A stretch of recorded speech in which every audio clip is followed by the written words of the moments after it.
know about. He's over there. And my third cousin went, Pippin, steady on, So you may be wondering why I picked that little scene when we're talking about how many stories and poems were cut from The Lord of the Rings, and is this a good, bad, or generally meh thing? And that's because this scene here that of Frodo in the Prancing Pony at Bree, what he actually does is he dances on a table and starts singing the song about the man in the moon and the cow jumped over it and all that sort of stuff. And it's gone. It's completely gone. The Lord of the Rings is missing so many of the stories and poems. That's what we're talking about here. In fact, I believe I looked it up. There were 61 poems and songs, not stories, 61 poems and songs in The Lord of the Rings, according to, I think it was Wikipedia that I found it. Many of them belong to Tom Bombadil, which was completely cut from the film. But let's talk about that. Let's talk about, like, is it, before we even get into our three questions of is it lore friendly, is a change necessary, and how much do we like it? What was your initial reaction when you realized so much of those stories, songs, and poems were cut from the films that Peter Jackson was making? My initial reaction was I understood why it was, because a lot of the songs and stories, the longer stories are going to have to be, there's going to be something put on the chopping block to turn these books into movies if you're going to do a bunch of movies. So I understood it. Yeah. Doesn't mean I didn't like it. I wouldn't have liked to see them, but I understood it from a cinematic perspective. That was my first reaction. What was yours? I wish there were more of the original ones in there. I understand why they cut Frodo dancing on a table. It'd be a little awkward. I understand why they cut Tom Bombadil. I think what I miss the most is that there is so little poetry and song for the elves. The elves don't sing it. Bilbo does. Bilbo has some that talks about it, and Aragorn does. But the elves, do they ever have a poem or a song like that in the Lord of the Rings films? I don't think so. And that's a huge loss, in my opinion, because it was more a part of their culture than the humans. I mean, the songs, I guess you could say, are part of the Hobbit culture, but that was missed. That was my initial reaction then too. So that will lead us right into this question of, is cutting all these songs and poems that some people felt needed to be cut and other people missed, like Tom Bombadil, I understand why they cut them. We'll talk about that later. Is it lore friendly, Michael? So far, you are on a 50%, 1 out of 2 on our previous questions. Oh, are we going to read our score every time? Oh, great. All right. So, is it lore friendly to cut songs and poems out of Tolkien? This is the man who was the professor of Anglo-Saxon literature at Oxford. He built his career on a song/poem in the Anglo-Saxon culture, which is Beowulf and others that are like it. And there's no way you can say it's lore friendly to remove that from Lord of the Rings. No. Negative Batman. Yeah, no, it's not completely wrong. 100% bad.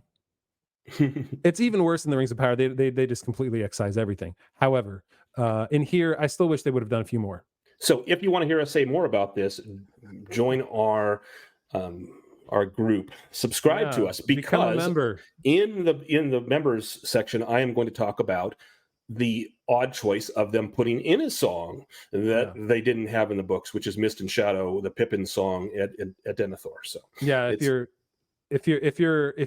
not a member yet, you can become a member at theonewho.com/member for $4 a month. You get an extended podcast, not these if you're watching on YouTube, in our shorts, in our shorter episodes. You'll never know. I'm wearing shorts right now. I'm wearing shorts, but I'm not standing up. Yeah, but become a member, join us there, and you can hear us and what we would have changed, what we would have done differently. We'll get to some questions from some of our members too. So it's completely not lore friendly, right? Tolkien spent so much time. His very first, he wrote poetry first, anyway. Really, the Lay of Leithian, right? That was where he started, and so to completely excise it is not lore friendly. All right, let's get to our second question: is the change necessary for cinema?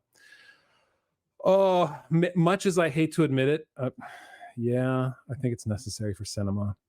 You can't have long, like the entire Man in the Moon song on the big screen. You can't have Bilbo reciting what was that in Rivendell? Was it the Elbereth Gilthoniel poem poem. So yeah, I think it's kind of necessary, even though maybe in today's day and age, if this were done as a 12-part episode on Apple TV Plus or Netflix, or pick your streaming service, like maybe they'd put it in, and it'd be kind of cool to see them do that. I mean, they put the whole, let's go talk about The Hobbit. They put in the whole song of the mountain, the Misty Mountains, right? Far away. They put that in there. They did the whole what is it?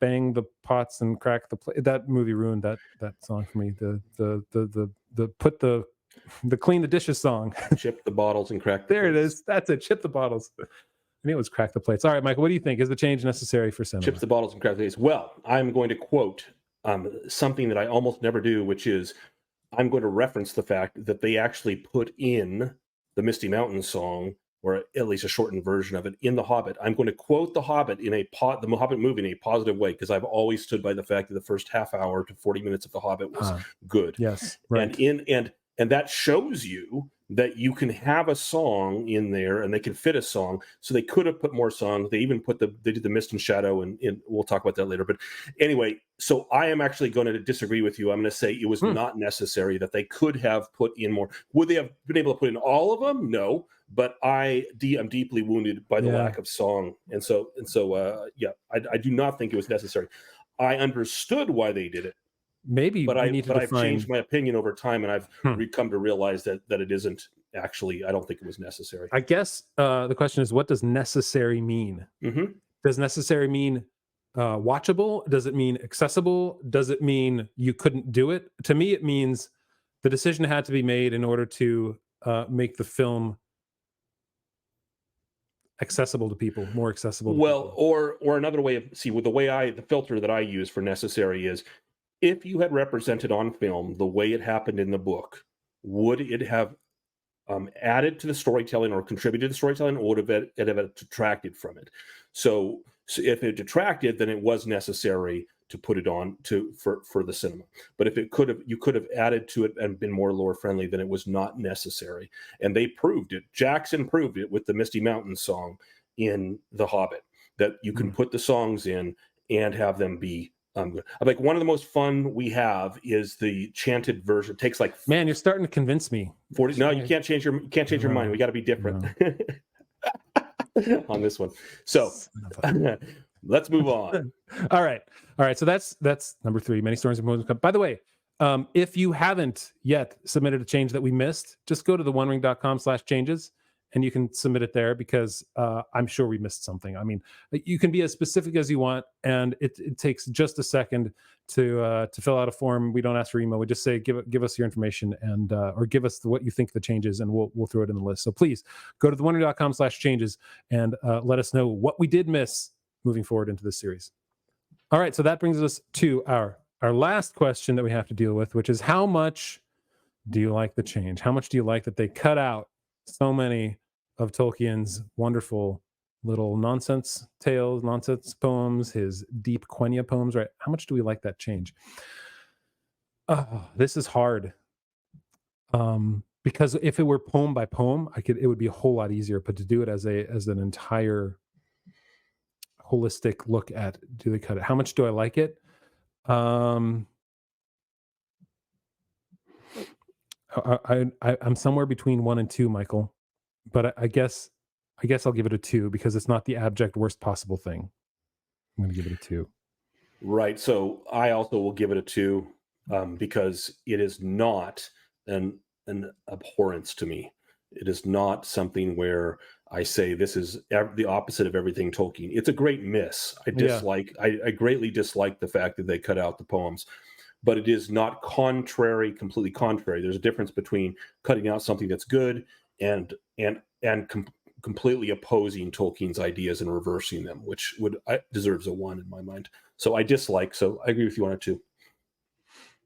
So that'd be interesting. Let's talk about the extended podcast for members. If you go to theonering.com/member and become a member, let's talk about what poems, like what would we have wished we'd seen the most? Which poem, like if we could pick 1 or 2 out of the stories, which one would they have picked, or would we have picked?